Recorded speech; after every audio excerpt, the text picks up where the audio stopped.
बिस्मिल्लाहिर्रहमानिर्रहीम। अस्सलाम वालेकुम। मैं अपनी पिछली व्लॉग में आपको बता चुका हूँ कि खान साहब किन वादों और दामों के साथ आए थे, और उसके बरक्स हुआ ये कि कहने वाले यही कहते हैं कि जो भी कुछ खान साहब ने कहा था, जो वादे किए थे, जो दावे किए थे, हर चीज़ उससे मुतजाद किए, उसके मुखालिफ किए, हर चीज़ उसके मुखालिफ की है। और इस सारी सिचुएशन में देखने वाली चीज़ ये कि जिस वक्त खान साहब ने हलफ उठाया है, तो उसके बाद लोगों की उम्मीदें यही थी कि वक्त के साथ साथ ग्रेजुअली आहिस्ता आहिस्ता हालात बेहतर होते जाएंगे और हमें मुख्तलिफ़ मामलात में तब्दीली नज़र भी आएगी। पुलिस का निज़ाम बेहतर हो जाएगा, दवाइयाँ आसानी के साथ हॉस्पिटल में मिलेंगी, गरीबों के लिए मराद का ऐलान किया जाएगा, गरीब गुरबा के बच्चों की तालीम का ख्याल किया जाएगा, जितनी भी राशन की अशिया हैं वो सब सस्ते दामों में मिलेंगी। मगर बदकिस्मती से हुआ इसके उलट। और अब आप ये देखें, गरीब आदमी क्या चाहता है, उसकी ज़रूरियात क्या है। उसको 2 वक्त की रोटी चाहिए, और रहने के लिए, सर छुपाने के लिए घर चाहिए, बीमार पड़ जाए तो दवाई चाहिए, और बच्चों के लिए तालीम चाहिए। इससे आगे बढ़ के गरीब आदमी और कुछ नहीं मांगता। अगर यही चीज़ें उसको मिल जाएं तो वो इस हद तक खुदा का शुक्र अदा करता है कि हमें देख के नदामत होती है कि हमें अल्लाह ताला ने इतनी नेमतों से नवाजा हुआ है। और हम अपने मसले मसाइल ही बयान करते रहते हैं, और एक ये तबका है जिनके पास कुछ भी ना होने के बावजूद हर वक्त वो अल्लाह का शुक्र अदा करते हैं, सिर्फ इस उसमें कि उनको बाइज़्ज़त तरीके से 2 वक्त की रोटी मिल जाए, बच्चों को तालीम, सर छुपाने के लिए घर, और बीमारी में दवाई मिल जाए उनको। बदकिस्मती से खान साहब ने जैसे ही वजारत उज़्मा का ओहदा संभाला है, हलफ उठाने के बाद से मामलात कुछ इस तरह से बिगड़ना शुरू हुए कि ग्रेजुअली आहिस्ता आहिस्ता महंगाई ने अपना सर उठाना शुरू कर दिया। अब बारी बारी अगर हम देखते जाएं तो आटा तो गरीब की बेसिक रिक्वायरमेंट है ना, वो सारा दिन मेहनत मजदूरी करके उसने ना किसी होटल में जाके बैठना है, ना उसने कोई लंच डिनर करना है किसी होटल में जाके, ना उसने आईटी भी जाना है। उस बेचारे ने तो सुबह घर से 2-2.5 रोटी खा के निकलेगा, और दोपहर को वो अपनी भूख के मुताबिक यही रोटी सालन से ही उसने, यही उसकी एंटरटेनमेंट उसकी यही है, और फिर उसने शाम को खाना खाना है। तो आप ये देख लें कि आटा कहाँ से कहाँ पहुँचा। होना तो ये चाहिए था कि खान साहब के आने के बाद एक अहद किया जाता कि जितने साल भी हमारी हुकूमत रहेगी, कम अज़ कम खाने पीने की अशिया के ऊपर बिल्कुल किसी किस्म की इसके ऊपर रेट नहीं बढ़ने देंगे, किसी किस्म की महंगाई इन मामलात में नहीं होने देंगे। ये चीज़ें सहूलत के साथ बआसानी और मुनासिब रेट पे मिलती रहेंगी, ताकि गरीबों को महसूस हो कि खान साहब की हुकूमत में उनका ख्याल रखा गया है। यही वो दावा करते थे कि मैं गरीबों को हालत इनकी बेहतर करूँगा, इनको उठाऊँगा, ऊपर उठाऊँगा। तो अब आप शुरू हो जाएं, आटे से शुरू हो जाएं, चीनी से शुरू हो जाएं। चीनी की कीमत कहाँ से कहाँ चली गई, आटा महंगा हो गया, घी महंगा हो गया। मैं चूँकि ख़ुद ग्रॉसरी करता हूँ अपने घर के लिए भी, ऑफिस के लिए भी, बिल तमाम मैं ख़ुद पे करता हूँ, बिजली का हो, गैस का हो, टेलीफोन का हो। तो मुझे हर चीज़ का अंदाज़ा है कि खान साहब की हुकूमत आने से पहले क्या चीज़ किस कीमत पे मिलती थी, और उसके बाद फिर आहिस्ता आहिस्ता कीमतें किस तरह से आसमान की तरफ जाना शुरू हो गई। ठीक है, बिजली की कीमतों का हाल ये कि तकरीबन हर महीने बिजली की कीमत बढ़ती है, और फ़ी यूनिट हर महीने 2 महीने के बाद मैं यही देखता हूँ कि अब इतना 1 रुपया इतने पैसे यूनिट बढ़ गया, अब 2 रुपये यूनिट बढ़ गए। और हालत ये है कि इस मर्तबा गर्मी के मौसम में मैं अपना ज़ाती आपको आपके साथ अपना एक्सपीरियंस शेयर कर रहा हूँ कि मेरा 1-2 महीने जब बिल आया है बिजली का, तो मैंने ऑनेस्टली बता रहा हूँ कि मैंने अपने ऑफिस में अपना एसी जो था वो मैंने बंद कर दिया, और बाकी तकरीबन 3 महीने मैं बग़ैर एसी के मैंने गुजारा किया है। और मुझे कोई वर्कर अगर पूछता भी था कि आपने एसी नहीं चलाया, तो मैं बताता था कि अब बिल इतना आता है कि हर जगह पे एसी चलाना अफोर्ड नहीं कर सकते। गैस की सूरत हाल ये है कि मैंने अभी गैस का बिल का पूछा कि हमारा इतना तो कंजप्शन नहीं है, तो इतना बिल क्यों आता है। तो उन्होंने बताया कि आप करें यूज़ या ना करें, जो कमर्शियल मीटर है गैस का, वो पहले 4,000 था मीटर का रेंट, खान साहब ने आने के बाद 8,000 कर दिया। तो अब आप बिल्कुल मेन से भी बंद कर दें और पूरा महीना आपका मीटर बंद रहे, तो ये 8,000 तो हर हाल में आपने देना ही देना है। तो मैं अपने लेवल पे आपको बता रहा हूँ कि मैं अब सोच रहा हूँ कि मैं उसको डिस्कनेक्ट करवा लूँ गैस को, इसलिए कि उससे पहले हम जब गैस यूज़ करते थे तो सिलेंडर आता था 3-4 हज़ार रुपये की सिलेंडर जो था, मेरा ख्याल वो कम अज़ कम 2.5-3 महीने चलता था। और अब सूरत हाल ये कि आप इस्तेमाल करें या ना करें, 8,500-8,000 का बिल जो है वो हर हाल में आपको आना ही आना है। तो गरीब आदमी का तो कोई शुमार ही नहीं है कि आप उसका बिजली का, गैस का, पानी का, ये जिस वक्त बिल देखें तो वो बाकी वो ये हिसाब लगाता है कि मैं बच्चों को खिलाने पे ख़र्च करूं, बिल जमा कराने पे ख़र्च करूं, उनकी तालीम के ख़र्चे उठाऊं, और हुकूमत की तरफ से तो कोई ऐसा सिलसिला है ही नहीं। तो मैं आपको बता रहा हूँ कि आटा चीनी का हाल तो आपने देख लिया, स्कैंडल भी बने और माफिया भी सामने आए, और खान साहब ने किस तरह से अपनी बेबसी का इजहार किया। और शुरू में कहते रहे कि घबराना नहीं, घबराना नहीं, तो लोग इस फिक्रे से भी ये तासुर ले रहे थे कि शायद 6 महीने के बाद हालात बेहतर हो जाएंगे, साल के बाद हालात बेहतर हो जाएंगे। मगर वो बेहतर होने की बजाय बदकिस्मती से, बहुत बड़ी बदकिस्मती है कि वो बद से बदतरीन हालात होते चले गए। और इस वक्त हालत ये है कि आप तमाम ग्रॉसरी की आइटम्स जितनी भी हैं, आटा, चीनी, दाल, घी, तेल, और दूसरे साइड पे फिर आप आ जाएं सब्जियों की तरफ से, तो आपकी तबीयत साफ़ हो जाएगी। आप मार्केट में जाके जिस वक्त चीज़ें परचेज़ करते हैं, और जो लोग करते हैं उनको अंदाज़ा भी है, बिल्कुल अंदाज़ा है जो लोग ख़ुद परचेज़ करते हैं। तो ये तो हो गया ज़रूरियात ज़िंदगी की जो चीज़ें, और इनको किस तरह से फिर वो गरीब आदमी किस तरह से पूरा करेगा। उसके बाद रोज़गार के मौके क्या पैदा होने थे।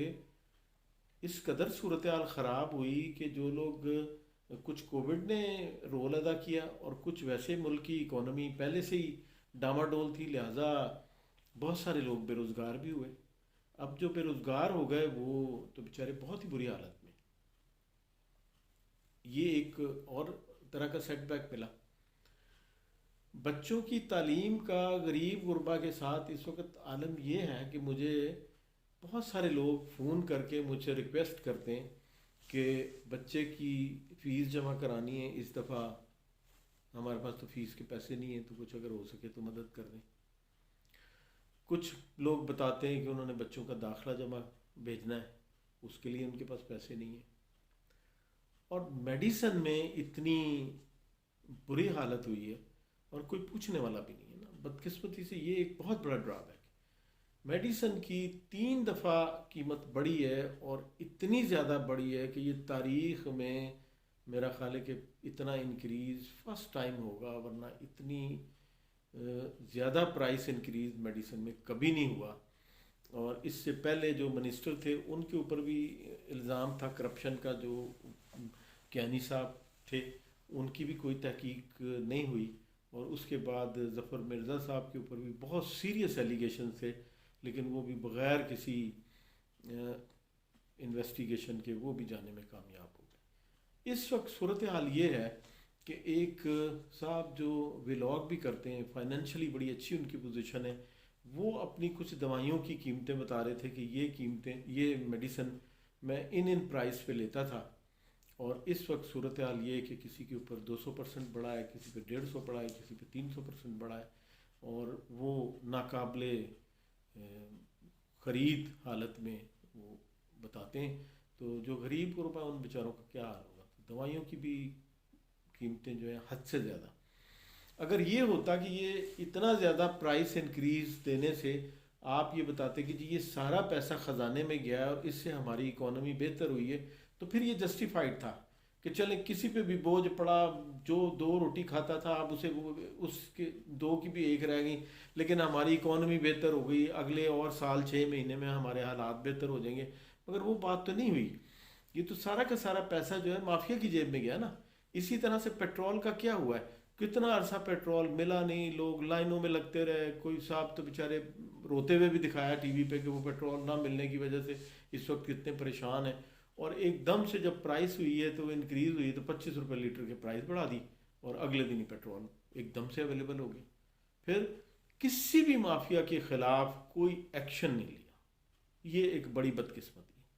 इससे लोगों में इतनी ज़्यादा मायूसी फैली है, इतनी ज़्यादा मायूसी फैली है कि वो जिनको हम या खां साहब चोर डाकू भगोड़े और इश्तिहारी और क्या क्या कुछ कह रहे हैं, वो आपने उनको क्लियर कर दिया ये सारी मिसालें सेट करके कि डबल स्टैंडर्ड है।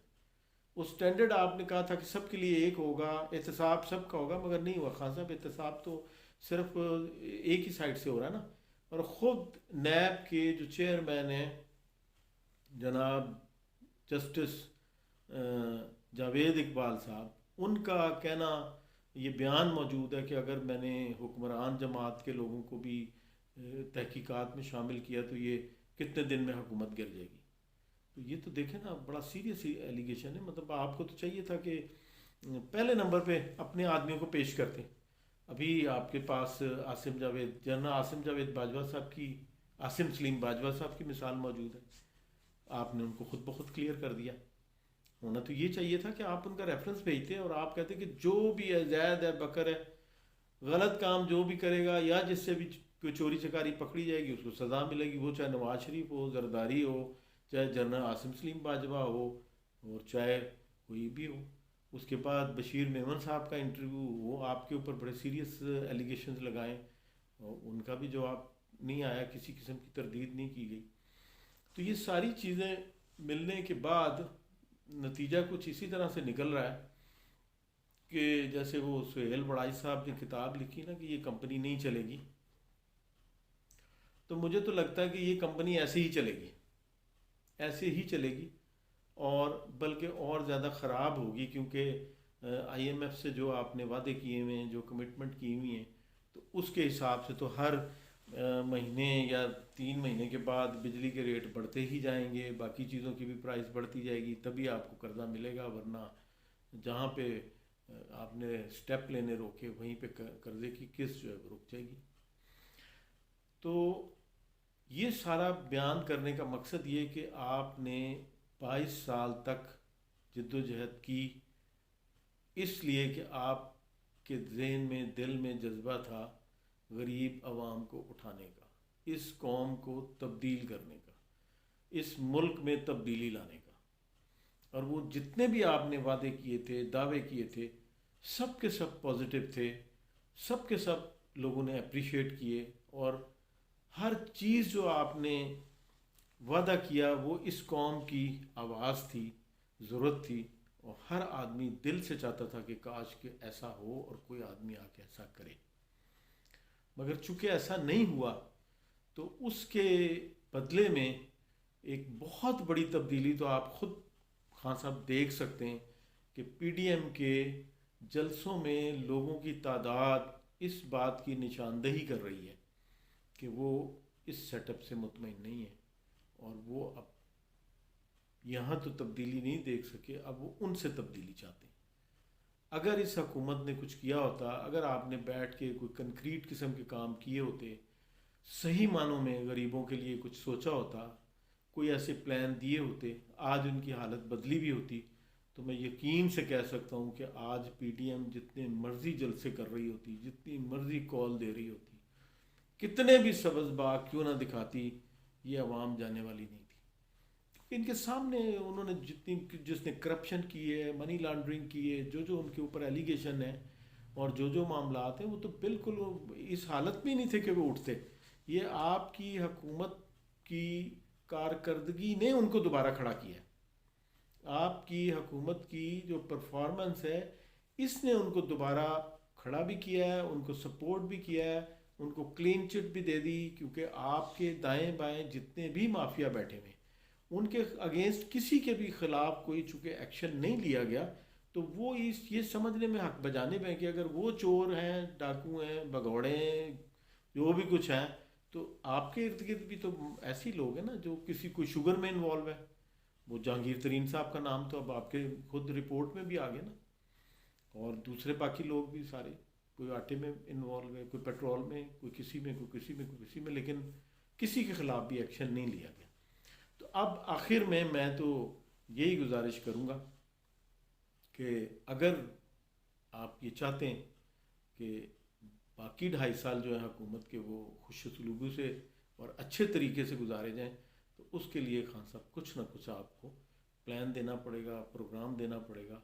और ख़ास तौर पे आप और किसी के लिए कुछ करें या ना करें, कम से कम इतना ज़रूर करें कि गरीब गुरबा की हालत जो है उनमें सिर्फ बेहतरी आनी नहीं चाहिए, नज़र भी आनी चाहिए और उनके घरों में खुशहाली पहुंचनी भी चाहिए। मैं एक मिसाल दे के और इस व्लॉग को ख़त्म करता हूँ। एक वीडियो मौजूद है रिकॉर्ड के ऊपर।